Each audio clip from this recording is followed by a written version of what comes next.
नमस्कार साथियों, आपका स्वागत है। बोर्ड एग्जाम के पेपर आने वाले हैं। 5 क्वेश्चन कराऊंगा, उनमें से 2 क्वेश्चन जरूर आएंगे, ये मेरा वादा है। तो आइए शुरुआत करते हैं। सबसे पहला मेरा क्वेश्चन है गुणसूत्रीय डीएनए और प्लाज्मिड डीएनए इनमें अंतर क्या है। सबसे पहला मेरा क्वेश्चन यही रहेगा, गुणसूत्री डीएनए और प्लाज्मिड डीएनए में अंतर क्या है। एक एक करके अंतर जान लेते हैं। मेरा पहला प्रयास यही रहेगा कि आपको बेसिक रूप से पूरी तरह से समझ में आ जाए। तो आइए कंटिन्यू करते हैं। सबसे पहला मेरा पॉइंट है कि जो गुणसूत्री डीएनए है वो होता क्या है। तो देखो, कोशिका होती है, कोशिका के अंदर केंद्रक होता है, उसके अंदर गुणसूत्र होते हैं, गुणसूत्र के अंदर डीएनए होते हैं। तो ये जो डीएनए हैं, कोशिका के अंदर ये जो डीएनए हैं, इन्हें कहते हैं गुणसूत्रीय डीएनए। बेसिक रूप से बात कहाँ पे चल रही है? बेसिक रूप से बात यहाँ पे चल रही है कि गुणसूत्रीय डीएनए और प्लाज्मिड डीएनए में अंतर क्यों आ गया है और कहाँ की बात चल रही है। देखो, एक कोशिका होती है जिसको कहते हैं हम प्रोकैरियोटिक कोशिका में 2 प्रकार के डीएनए पाए जाते हैं, एक गुणसूत्री डीएनए और एक प्लाज्मिड डीएनए। गुणसूत्री डीएनए है वो केंद्रक के अंदर पाए जाते हैं, प्लाज्मिड डीएनए केंद्रक के बाहर पाए जाते हैं। आइए देखते हैं।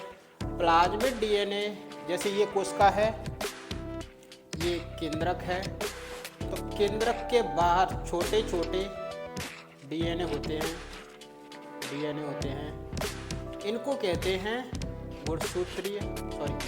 Plasmid DNA. तो कोशिका के केंद्रक के अंदर वाले जो गुणसूत्र होते हैं उनके डीएनए को गुणसूत्री डीएनए कहते हैं, लेकिन जो प्लाज्मिड डीएनए है वो गुणसूत्र के डीएनए के बाहर होता है, केंद्रक के बाहर होता है। तो इस चीज़ को आप ध्यान रखिए, आपकी बहुत काम आएगी।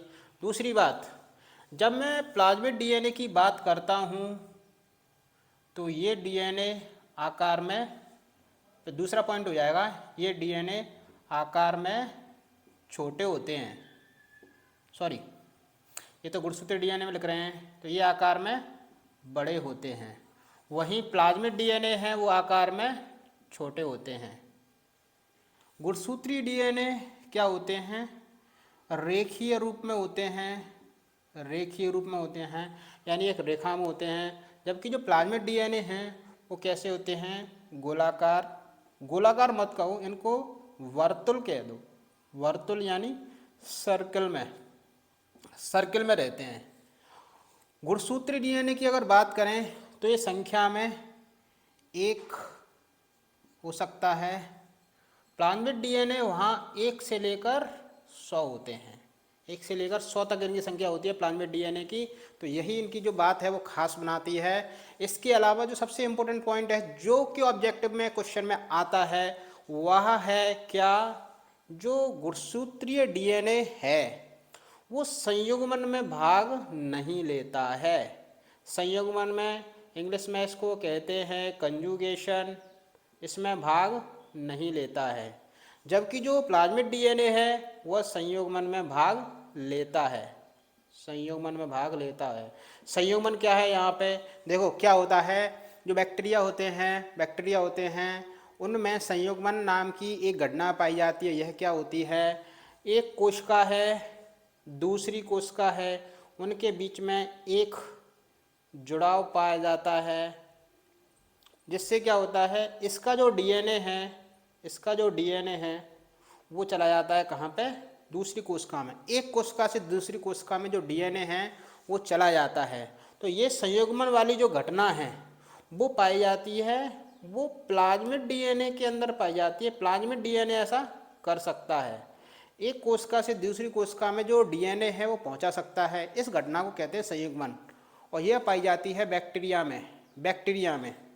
तो बैक्टीरिया में यह संयुग्मन नाम की घटना पाई जाती है, और बैक्टीरिया में संयुग्मन नाम की घटना पाई जाती है।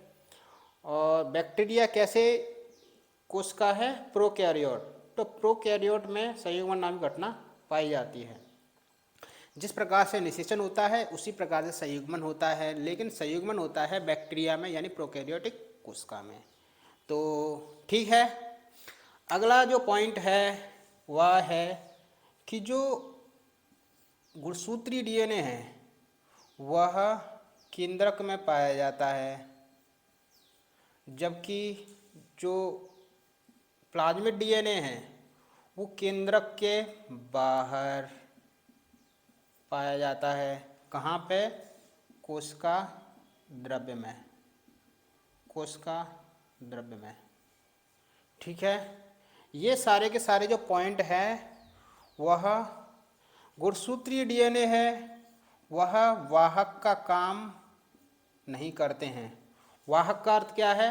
वाहक का अर्थ होता है कि जो एक डीएनए को दूसरी कोशिका में पहुंचा सकता है, वाहन का काम करता है, उसको कहते हैं क्या? गुणसूत्रीय जो वाहक डीएनए है ना, प्लाज्मिड। प्लाज्मिड ये काम कर सकता है, एक कोशिका से दूसरी कोशिका में डीएनए को पहुंचा सकता है, गुणसूत्र डीएनए नहीं पहुंचा सकता है। इसलिए एक काम इसका क्या हो जाएगा? वाहक का काम ये कर सकता है। ठीक है, इतने सारे 7 पॉइंट हो गए, उनमें से आपको 4 करके आने हैं, उसी में से क्वेश्चन आया है। नमस्कार, ये मेरा दूसरा क्वेश्चन है जिसका नाम है शुक्राणु जनन और अंडाणु जनन में अंतर। शुक्राणु और अंडाणु जनन में क्या अंतर है, आइए देखते हैं। शुक्राणु का अर्थ है, शुक्राणु है क्या? शुक्राणु एक कोशिका होती है, और जनन का मतलब होता है जन्म। जनन का मतलब होता है जन्म। तो शुक्राणु का किस कोशिका का जन्म होगा? शुक्राणु का। तो शुक्राणुओं के बनने की क्रिया को कहते हैं, पहला पॉइंट यही हो जाएगा, शुक्राणुओं के बनने की क्रिया को कहते हैं शुक्राणु जनन। यहाँ पे क्या हो जाएगा? अंडाणु के बनने की क्रिया को अंडाणु जनन कहते हैं। दूसरा पॉइंट सिंपल है, इसमें क्या बनते हैं? इसमें शुक्राणु बनते हैं, इसमें अंडाणु बनते हैं, अंडाणु बनते हैं। 2 पॉइंट यही हो जाएंगे, सिंपल है। तीसरा जो पॉइंट है वह हो जाएगा, यह क्रिया कहाँ पे होती है? वृषण में होती है, वृषण में। वृषण का अर्थ है नर जननांग। और तीसरा, यह क्रिया कहाँ पे होती है? यह क्रिया होती है कहाँ पे? मादा जननांग। मादा जननांग मतलब कहाँ पे? अंडाशय में, अंडाशय में। यह क्रिया मादा जननांग में होती है, अंडाशय में होती है। यह क्रिया नर जननांग यानी वृषण में होती है। नर जननांग वृषण है, मादा जननांग अंडाशय है। कोई दिक्कत नहीं है इसमें। अगला क्वेश्चन है, इस क्रिया में एक स्पर्मेटोसाइट से 4 शुक्राणु बनते हैं। इसमें एक स्पर्मेटोसाइट से 4 शुक्राणु बनते हैं, एक स्पर्मेटोसाइट से 4 शुक्राणु बनते हैं, जबकि इसमें एक oocyte से एक अंडाणु बनता है। केवल एक अंडाणु बनता है। ये यहाँ पर ये वाला जो क्वेश्चन है वो ओटी में भी आता है, ये वाला क्वेश्चन है वो ओटी में भी आता है। इसको कर लीजिए, आपको ओटी में मिलेगा 100%।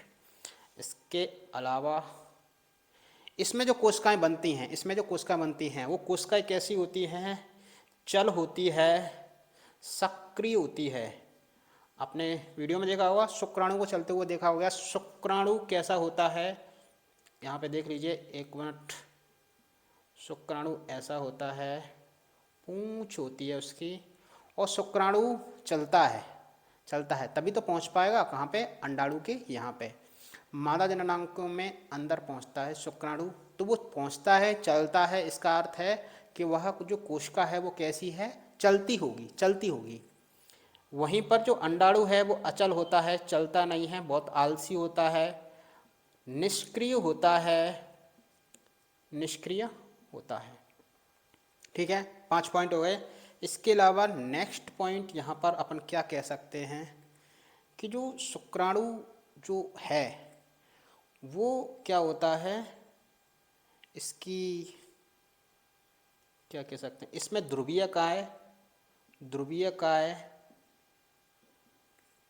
ध्रुवीय काय जो कोशिका है वो नहीं बनती है, जबकि इसमें ध्रुवीय काय जो कोशिका है वो बनती हैं। देखो ये क्या होती है, यहाँ पर आपने देखा होगा एक ऊसाइड से एक अंडाणु बनते हैं तो बाकी 3 क्या बनते हैं, ध्रुवीय काय बनती हैं, ध्रुवीय काय बनती हैं। बस इन्हीं सारे पॉइंटों को लिख देना, आपको नंबर मिलेंगे पूरे के पूरे, सारे के सारे नंबर है। मैंने 6 पॉइंट लिखा है, उनमें से आपको केवल 4 करना है, 4 करना है, बल्कि 3 ही करना है। अगर 3 नंबर का, ज़्यादातर 3 नंबर का आता है, 4 नंबर में आता भी नहीं है। 4 नंबर का आ भी जाए तो 4 पॉइंट लिख देना। वैसे मैंने 6 कराए हैं, इसलिए क्यों, क्योंकि आपको पूरी तरह से समझ में आना चाहिए, ऐसा मेरा पूरा प्रयास रहता है। तीसरे क्वेश्चन पे आते हैं, चलिए।